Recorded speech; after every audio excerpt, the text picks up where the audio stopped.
Welcome into the Fantasy Draft Room. I am Cody Smith at Cody Smith TFDR. Y'all can give me a follow over on X if you want to see any of the content I'm putting out over there, or y'all can stay right here and just listen to the YouTube stuff as well. If you want to, I would recommend definitely going back and checking out the first video of the projection series with the Buffalo Bills, because there's a lot of information about how I really dig into all of this data, and especially a little bit of a PSA where I describe the difference of what I personally conceive as why there's a difference between rankings and projections. I don't believe they're the same at all.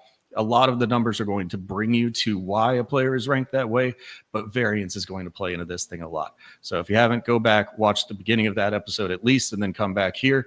We will get right into it with the Miami Dolphins, and we will start off with, as we will every episode, to start off the team, the historicals, or the offensive historicals.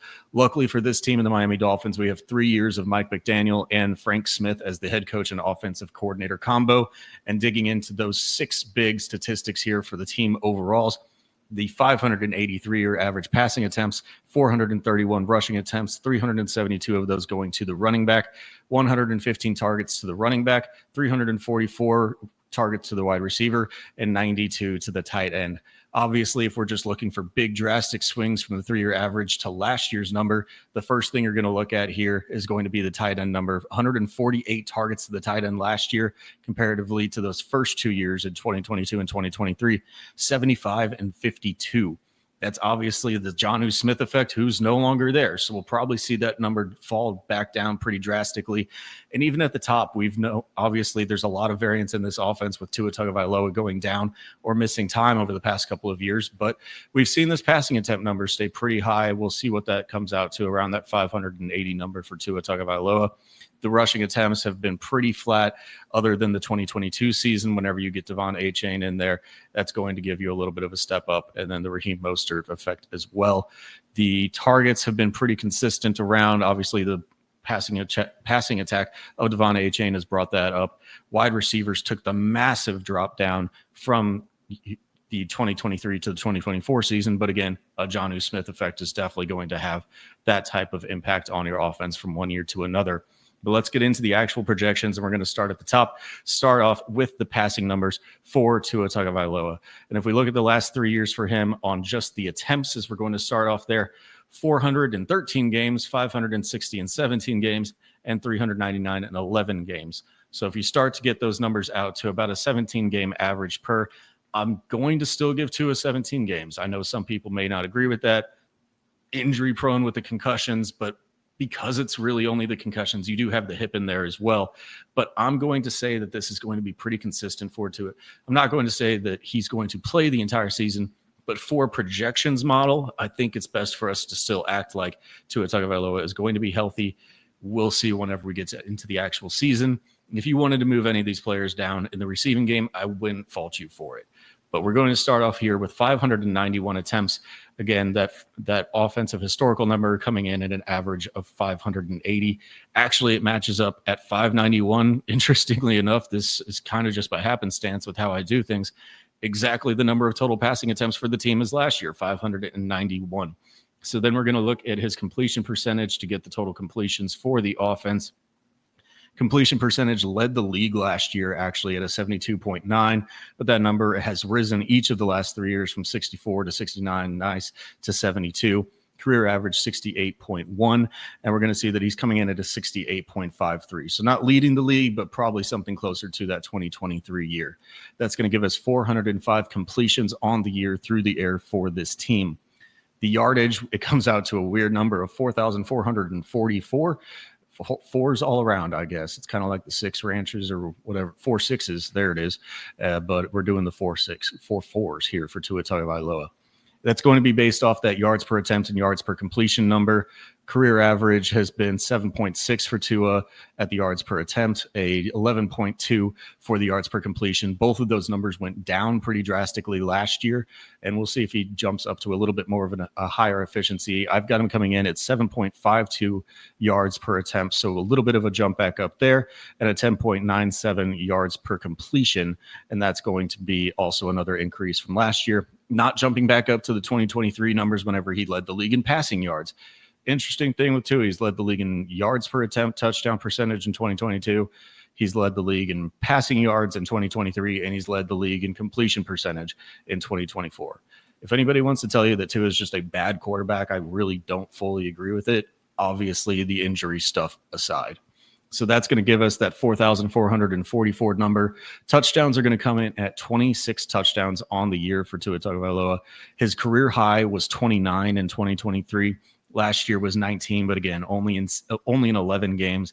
And then in 2022, that number was 25, only in 13 games. So if we put him to a 17-game pace, I don't have him at that 29 season from 2023, but I do have him coming in here with 26 and the 10 interceptions. His interception rate over the course of his career has been a 2.2 interception percentage. Last year he had 7 and again 11 games, but 14 in 2023 with a 17-game season. So I put him in here at 10.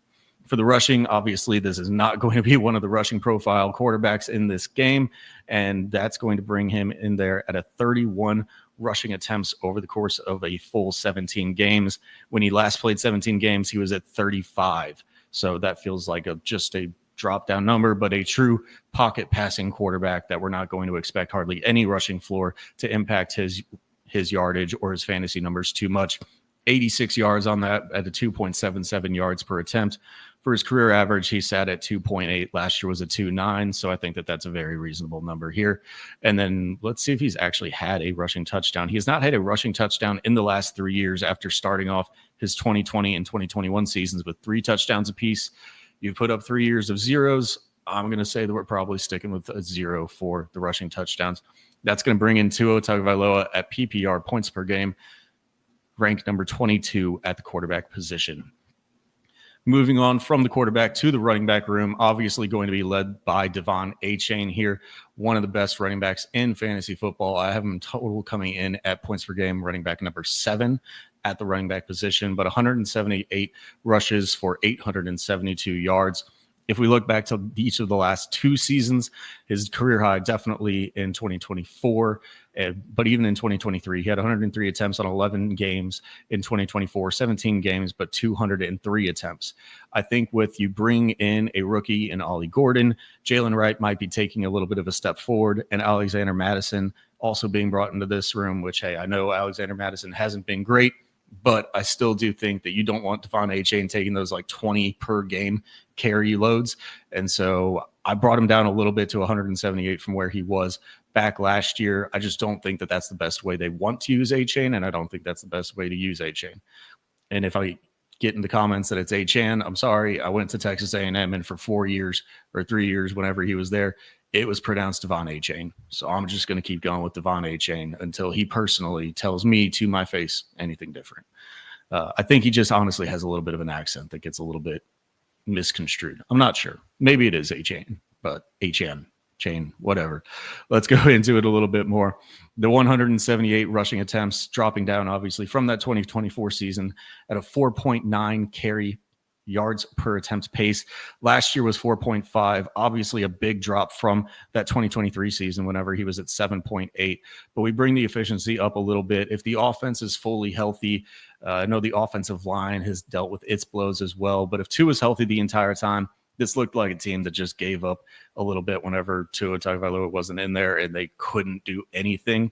So I'm going to bring him up a little bit from what his pace was last year. Still a yards per attempt of 4.5, and that season's pretty damn good for Achane. So that's going to bring him to that 872, 8 touchdowns on the ground. He's actually had 8 touchdowns in 11 games in that 23 season, and he had 6 last year over the course of the season. The offensive efficiency goes up. I expect that touchdown number to bounce back up as well and possibly match that 2023 season. Through the air, I have him for 82 targets, which is where we'll start off with there. Last year in that 17 games, 87 targets. So I just have that dropping down just a little bit. Think he's going to be one of the most heavily targeted running backs in the NFL. So bringing him down just a little bit from the high of last year, 82 targets. Catch rate here is at 84.15. If we're looking at his career catch percentage, that's going to come in at 84.7.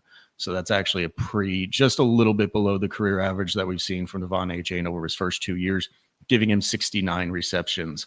The yards per reception numbers for Achane has been at 7.3 and 7.6. I have that bumping just in between those two numbers at about a 7.5, which gives him 517 yards through the air and the 3 touchdowns. That's going to be match actually his 2023 season and half it from 2024. Expect a little bit more that we could possibly see from Tyreek, from Waddle.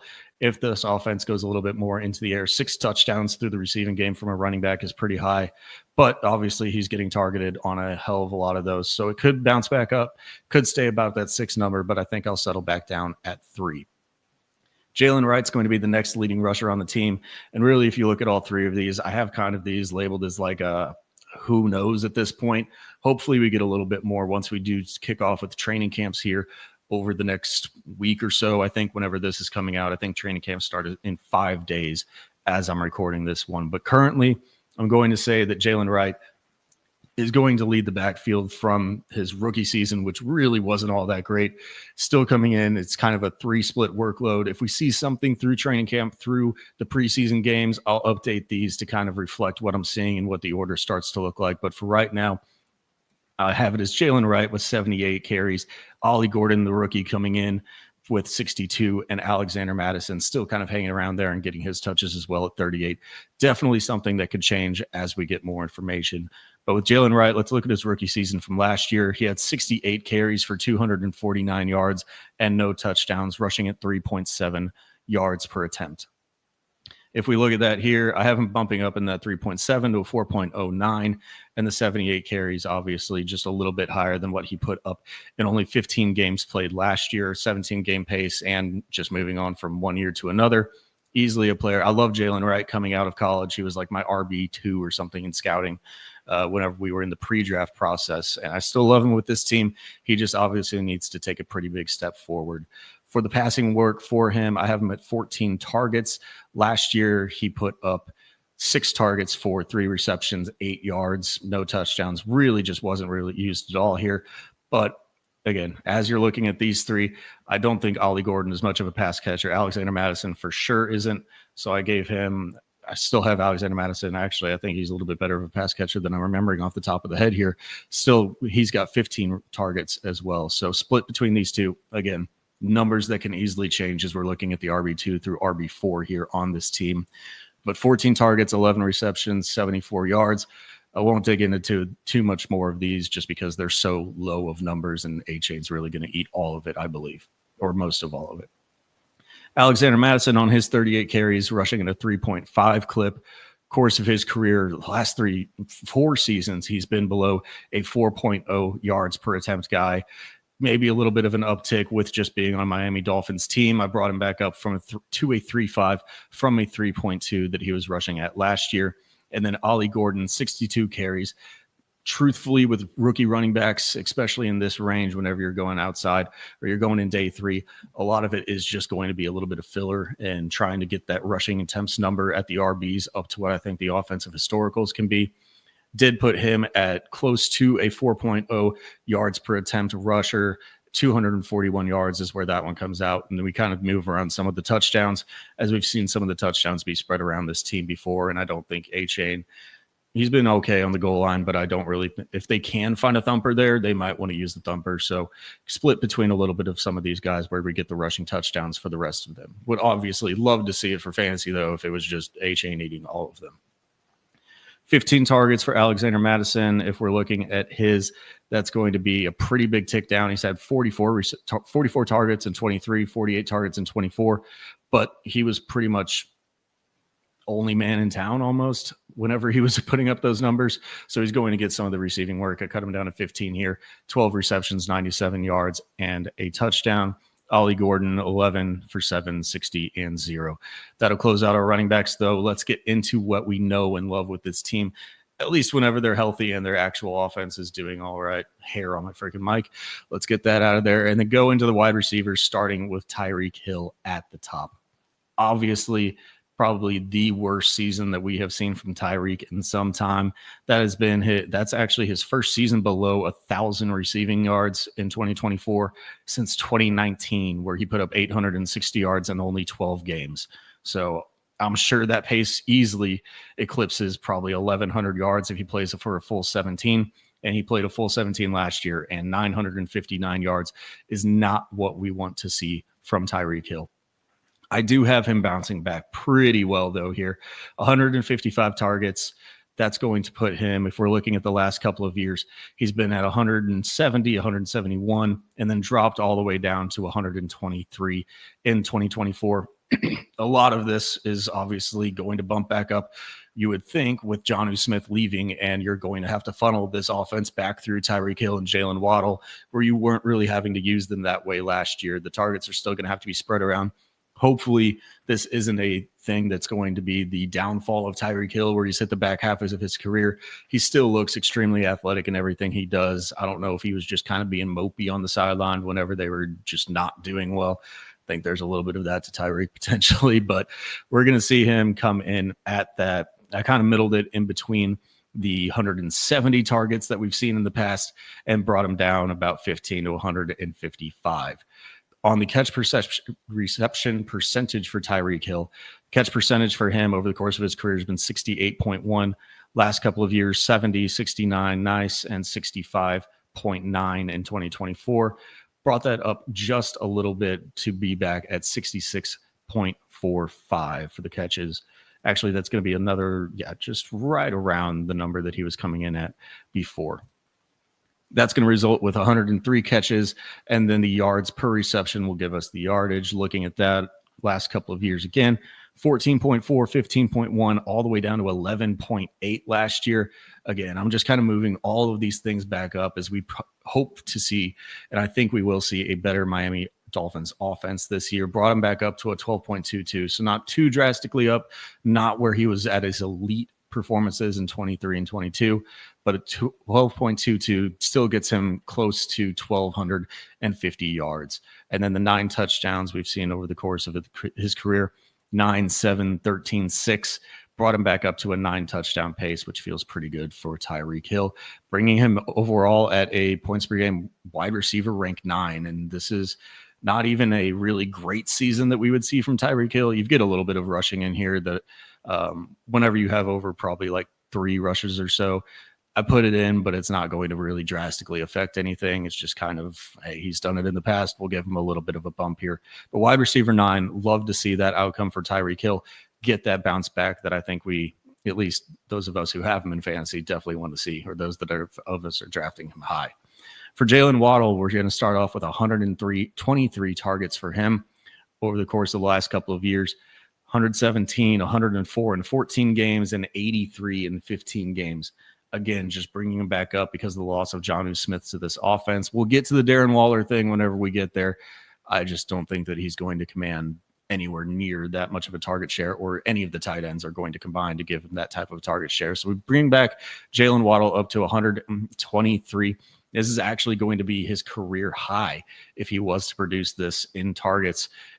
He's only played the 17 games once in his career, so we'll see if he can actually stay healthy. I know it's been a little bit of a thing. I'm not going to dock him for it yet because he's kind of been right around that 17 game pace. I'm not going to dock him for it yet, but one more year where we start to see another injury or two, he'll probably start to come in next year with less than 17 games. But for right now, the 123 targets at a catch percentage, can never get that one right, at 69.92, nice.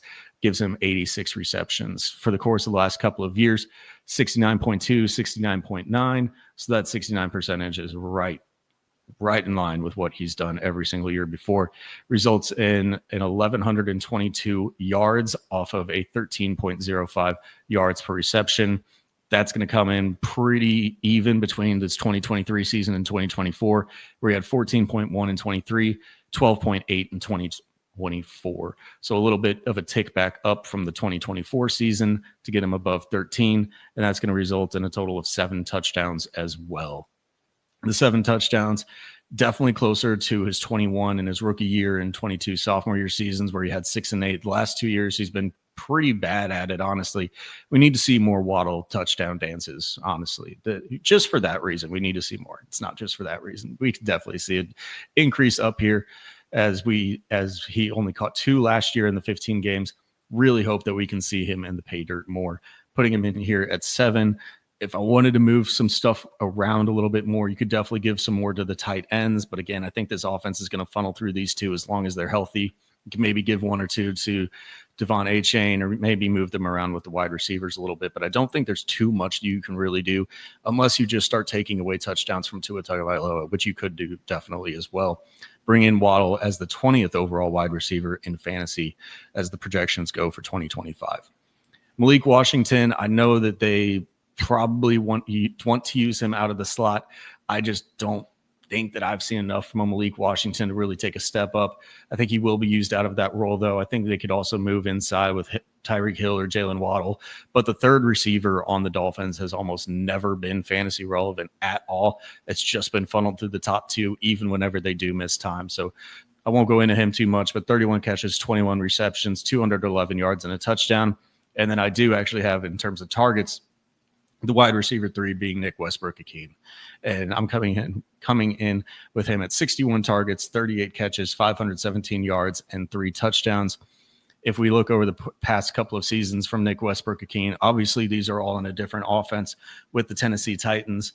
But even last year, he was at 60 targets. And so I just have him for one more this year is where he eventually came out as I was moving around all the numbers. It feels a little high for the third wide receiver on the Dolphins to be getting this much, especially if they don't move Tyreek Hill or Jalen Waddle inside. Then where does Nick Westbrook-Ikhine play if he's on the outside? But if you do move either of those guys inside, you play Nick Westbrook-Ikhine on the outside. He's an absolute deep ball touchdown monster, as we all know. And so I have him for that 61 for the lower catch percentage for definitely a Tua Tagovailoa receiver at 62.3%. 38 receptions, 517 yards, and 3 touchdowns. That catch percentage for Nick Westbrook-Ikhine, as we're looking at it, he's averaged 57.3. I just think you see a little bit of a tick up closer to what kind of his career, not his career high. He had a 66.7 in 2021, but closer to that 23 season where he was at 62.2%. Tua is a much more accurate thrower than anything that Nick Westbrook-Ikhine has ever had in Tennessee. And so I'll bump that back up a little bit higher than his career average there. Looking at the yards per reception, though, he's hovered around 15, 13, 15. And so we're coming in with him at a 13.6 and those 3 touchdowns. Honestly, if you wanted to move around the Jalen Waddle touchdowns, it's probably to Nick Westbrook-Ikhine. And only on 38 catches, he has like 5 touchdowns. That pace last year, just as we're looking at it, was absolutely ridiculous. 32 catches last year for 9 touchdowns. That's a ridiculous touchdown percentage rate.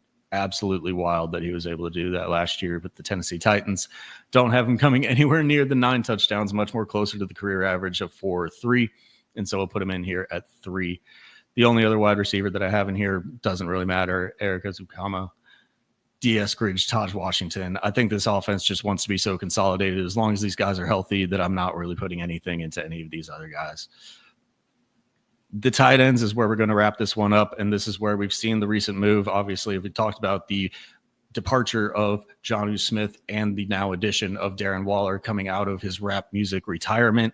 He's now going to be presumably the tight end 1 here. I mean, you're not trading anything for him, but he wasn't going to play for anybody else if he didn't play for the Miami Dolphins. And he has a connection, I believe, with Frank Smith whenever he was playing with the Raiders as the offensive coordinator there. So he gets a little bit of a reuniting, which is probably why this was the only place he said he would go. And they probably knew that before they moved Jonnu Smith. They're probably not just doing those things out of order. So you would think that as long as he's healthy, you will see a Darren Waller kind of resurgence. Problem is now that he is he's going to be 33 probably he's going to be 33. He's 32.2. He's 32 and 297 days old as of this recording. So a 33 almost wide or tight end that's been retired coming back in and being your tight end 1. I know tight ends have a longer shelf life, but it's not anything that I really want to hang too much of a hat on. So if we remember the offensive historicals for the tight ends, those numbers were coming in before Jonnu Smith in 2022 at 75 targets to the tight ends, and in 23 a really low 52 targets overall to the tight ends. So I have him coming in here at 59. Darren Waller, truthfully, it's hard to really just go off of pure historicals, obviously, since he hasn't played since 2023. But looking at his targets whenever he was there, never played more than 12 games. but truthfully, a pretty decent tight end for having 93 catches in 11 games, 43 in 9, and 74 in 12 games whenever he was last with the Giants. I just don't think that it's going to be hyper targeted here, especially as we've talked about with the wide receivers. So 59 was where I settled on. Catch percentage at almost 70%. Look over the course of his career, the last time he was with the Giants was actually just right above 70%. And his career average of 69.9, again, nice. 69.9, actually, it's or not. That's Jalen Waddle as we're looking at that. So but still 69.49 for Darren Waller here, resulting in the 41 catches, 417 yards was from the 10.17 yards per reception. Look over the course of his career average is 11.8. The last time he was with the Giants was a 10.6. Offense, if they use the tight end, is probably going to be a little bit more closer to the line of scrimmage, I'm thinking, for him. So it's one of the lowest that he's had in the last couple of years whenever he was playing at a 10.17, but still think that that's well within reason for a Darren Waller who's coming out of retirement. And the 2 touchdowns, again, another spot that if you want to move around some of those touchdowns, but he's never really been a big touchdown guy. I know those seasons were shortened, but only 2, 3, and 1 over the last 3 years that he played. 9, though, in 2020. So that was his real big breakout year, or actually the second year that he was doing that, as he went over 1,000 yards twice. Man, Darren Waller in his prime was fun. Hopefully we get that. I don't know. I don't know if we want that back. I'd much rather see it go to Tyreek and Jalen Waddle, but it'd be cool to see a Darren Waller resurgence as well. Hope that he can kind of come back and turn around and play well for this team. Pharaoh Brown, the other one that I have in here, Julian Hill, Connor Tanner. I know some people before the Darren Waller news came through was that Jalen Conyers might be one of those guys. I'm personally just not putting a UDFA tight end into the starting lineup at all until I see more through training camp or preseason, or I would have to see something that would give me a little bit of hype for Jalen Conyers before it's just, hey, he was good in college, let's throw him into a starting tight end role in the NFL as UDFA week 1. Would be pretty difficult for me to comprehend. So I don't have him in here yet, but obviously any of these tight ends in the background can change. They just probably won't matter. So that's going to wrap up with the tight end room. One more time, let's roll through the totals for the Miami Dolphins. 591 passing attempts, 405 completions for 4,444 yards, 26 touchdowns, 10 interceptions, 408 total rushes on the ground for the team for 1,741 and 12 touchdowns, 575 targets. Again, not going to match up with your attempts because of throwaways and stuff like that. For 405 receptions, 4,444 yards again, because that does have to match up, and those 26 touchdowns gives you 999, just under 1,000. Didn't look at that one before, but maybe we should just throw in one more just to get it to a clean 1,000. We won't right now, but maybe I'll do it in post. 999 plays for 38 total touchdowns. Those are your Miami Dolphins. Thank you for sticking around with me on this one.